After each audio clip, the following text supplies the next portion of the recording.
Hey everyone, thanks for tuning in. This video will go over my process of me furnishing / redoing my dining area.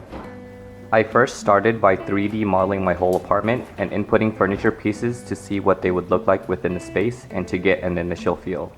I added and removed objects that I didn't feel fit within the area and within my whole apartment as a whole. My first step was also to find seating, which I finally found these bar stools from Society of St. Vincent's thrift store in LA.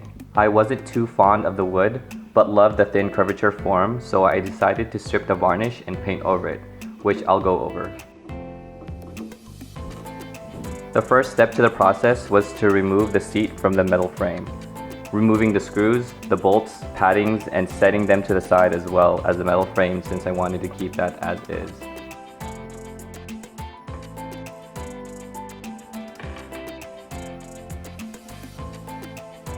I bought this citrus paint and varnish stripper from my local hardware store.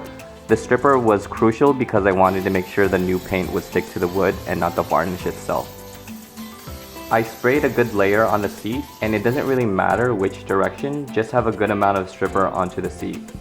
I would also make sure to wear a mask while you're doing this so you're not inhaling the toxic chemicals.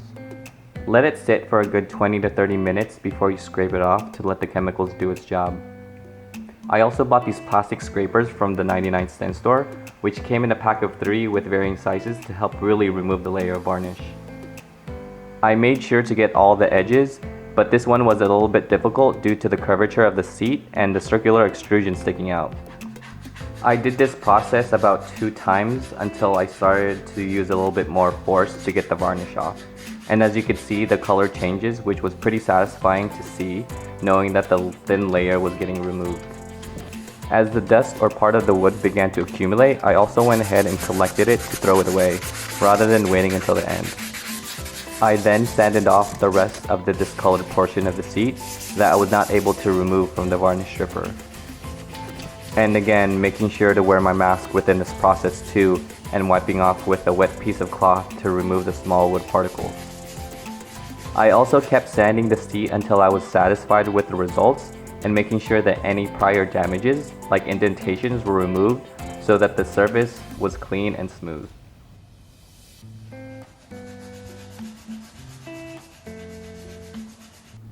I then painted a thin layer of white matte paint. This one was specifically Rust-Oleum flat white. I also made sure to shake and stir the paint before applying to the surface to ensure that the color and consistency looked the way I wanted it.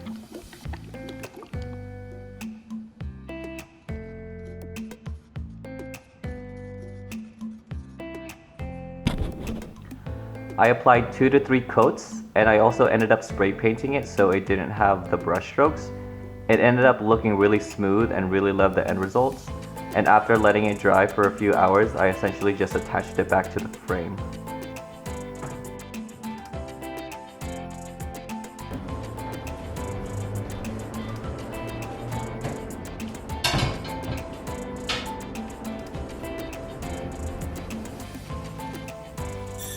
Next steps to the makeover was essentially just adding smaller objects. I went to the container store and bought these canisters with wood lids.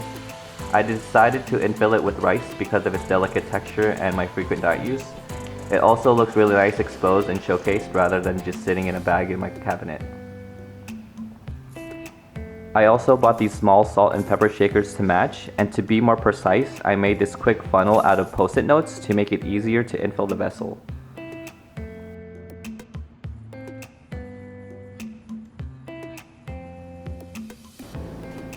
I placed them right next to my Congo green plant, and I also 3D printed and casted some coasters to bring some stone elements onto the table.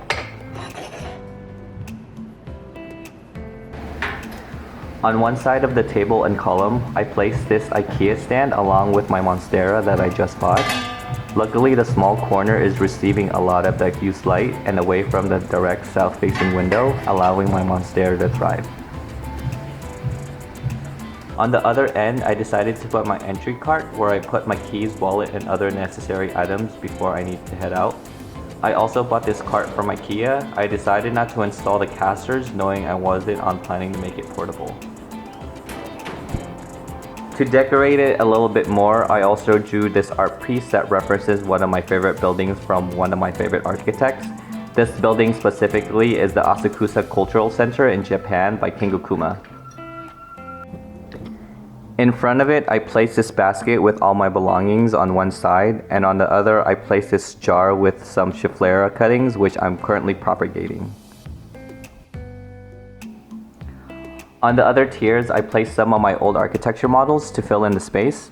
I also placed some of my architecture books and sketchbooks that I had hidden in my closet on the bottom, which I hope to fill up a little later on.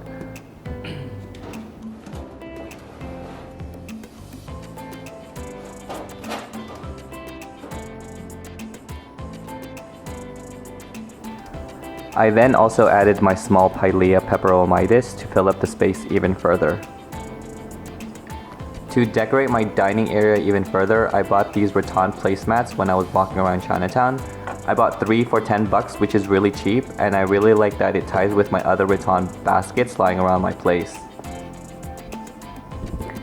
Now that I have a functional dining area, I try to utilize the space every day and separate myself from using my desk as a dining table. This helps me separate my time from working from home and time to eat lunch or dinner, and I hopefully maintain this routine.